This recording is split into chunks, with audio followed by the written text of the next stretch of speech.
kahoy ay mga putol na ibinalik niya mula sa wood carving shop. Isang maliit na piraso lamang na hindi gaanong pinansin ng sino man nang iuwi niya ito. Ang kutsilyong pang-ukit ay ang inihanda niya noong siya ay nagnanais na kumuha ng pag-ukit ng kahoy sa kanyang sariling mga taon na ang nakalilipas. Napasadyang ginawa ng panday sa tindahan ng bakal sa kanluran ng lungsod. Ito ay hindi mura para sa isang set, at ngayon, sa wakas, ito ay nagpapatunay na kapaki-pakinabang. Ang Immortal Artisan, daw fruit ay tumibok at tumalon, na pumukaw ng maladyos na pakiramdam ng tulong na bumalot sa loob niya. Dahil ito ay isang pagsubok sa kanyang husay. Hindi pinili ni Liche na gumamit ng mga linya ng tinta para sa pagbalangkas ngunit dumiretso sa pag-ukit. Sa tulong ng prutas ng daw, naramdaman niya ang matalik na pag-unawa sa ukit na six-eyed bodhisattva statue na para bang ito ay nakatatak sa kanyang puso. Katulad ni Master Chen, para siyang nag-ukit ng daan-daan. Kung hindi man libo-libo, ng six-eyed bodhisattva wood carvings, at ang pagsasanay ay nagiging perpekto.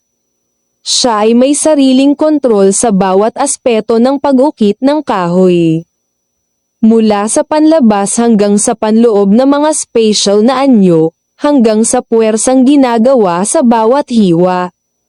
Gayunpaman, dahil ito ang kanyang unang hands-on na karanasan, mayroon pa ring kaunting hilaw, ngunit ang hilaw na ito sa pagitan ng kanyang mga daliri, ang kutsilyong pang-ukit, at ang kahoy, ay unti-unting hinihigop habang umuusad ang pag-uukit at bumuti ang kanyang husay. Ang paggawa ng kutsilyo ay unti-unting naging mas kaaya-aya, kahit na nagkakaroon ng kakaibang alindog, isang indikasyon ng may gulang na kasanayan.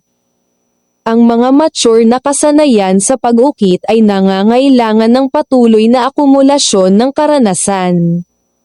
Ngunit tila sa pamamagitan ng Immortal Artisan, daw fruit, nagawa ni Liche na hawakan ang six-eyed bodhisattva at, tulad ng isang espongha, dahan-daang hinigop ang mga taon ng karanasan sa pag-ukit ni Master Chen.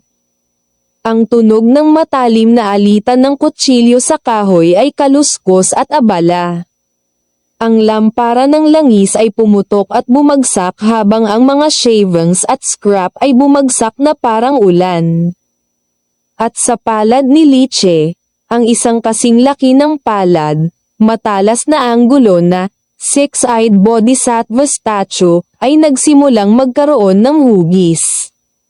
Bagamat hindi pinakintab, na may napakagaspang na mga gilid at mga linya, ang anyo ay lumitaw na sa husay ng banal na pagkakayari. Sa malapit, si Zhang Ya, pagkatapos hikayatin si Shishi na matulog, ay tumingin kay Liche, na nakaukit ng magaspang na balangkas ng estatwa sa loob lamang ng maikling panahon, at ang kanyang puso ay agad na napuno ng pagtataka. Pinapanood si Liche na taimtim na natulala sa kanyang pag-uukit, si Zhang Ya ay hindi nang ahas na humadlang, tahimik na pinipigilan ang kanyang pag-uusisa. Nagpa siya na huwag matulog. Umupo siya sa tabi ng kama, tahimik na nanunood sa ilalim ng lampara ng langis habang nakatuon si Liche sa kanyang pag-ukit. Habang pinagmamasdan niya, bahagyang lumabo ang kanyang mga mata. Nakaawang ang kanyang mga labi, at ang isang ngiti ay namumukadkad ng masaya. Naisip niya na maaaring matagal nang sumuko ang kanyang asawa sa pag-uukit ng kahoy, ngunit sa hindi inaasahang pagkakataon. Ang kanyang asawa ay hindi sumuko at masigasig na nag-aaral. At ngayon, naghanda siya ng isang sorpresa para sa kanya ng palihim. Hindi ko lang alam kung ang asawa ko ay maaaring maging isang wood carver sa wood carving shop, o kahit isang apprentice. Kung gayon ay hindi na niya kakailanganing magbuhat ng mabibigat na kahoy at mga ukit araw-araw sa ganoong kasipagan, isip niya. Ang hiling ni Zhang Ya ay katamtaman at simple. Umaasa lamang siya na ang kanyang asawa ay makakakuha ng pera upang maitaguyod ang pamilya ng mas madali. Abala sa kanyang pag-ukit, si Li Che ay bumalik sa kanyang katinoan.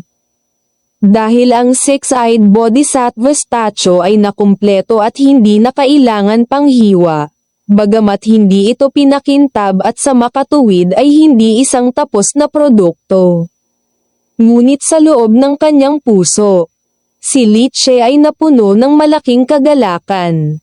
Bigla, parang may naramdaman, gumalaw ang kanyang espiritu.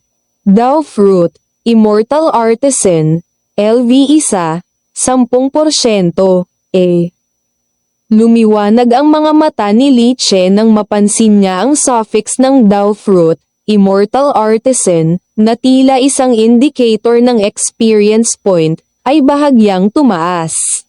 Sa pamamagitan ng pag-ukit ng isang piraso ng wood carving, maaari ko bang pagbutihin ang karanasan?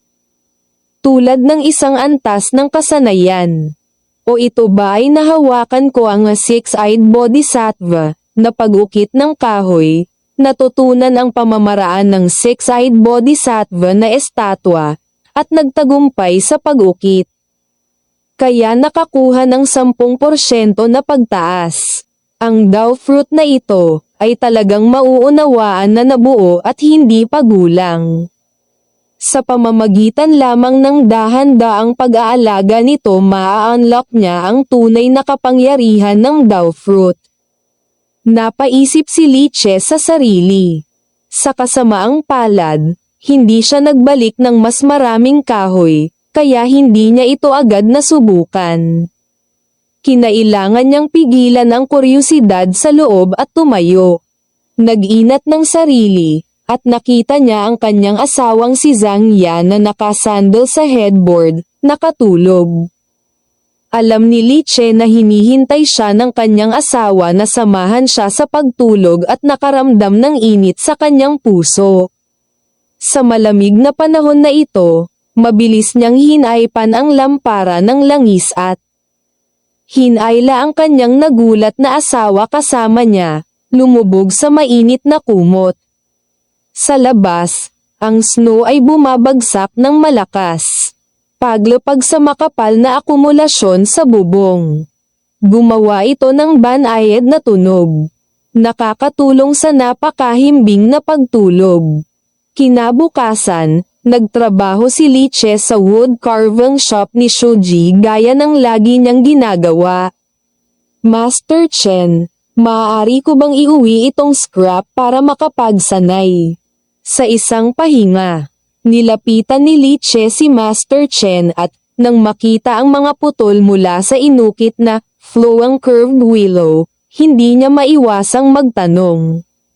Si Master Chen, na may sawdust sa kanyang balbas, ay sumulyap kay Li Che, plano mong matutong mag-ukit ng kahoy. Talagang matalas ang iyong paningin para dito, at ito ay magandang materyal. Sayang medyo matanda ka na para dito. Ngunit, maganda na mayroon kang interes, maaari kang kumuha ng maraming scrap mula sa aking mga inukit hanggat gusto mo. Ilang taon nang tinutulungan ni Li Che si Master Chen. Kaya natural na mas maluwag sa kanya ang master. Si Li Che, na puno ng kagalakan.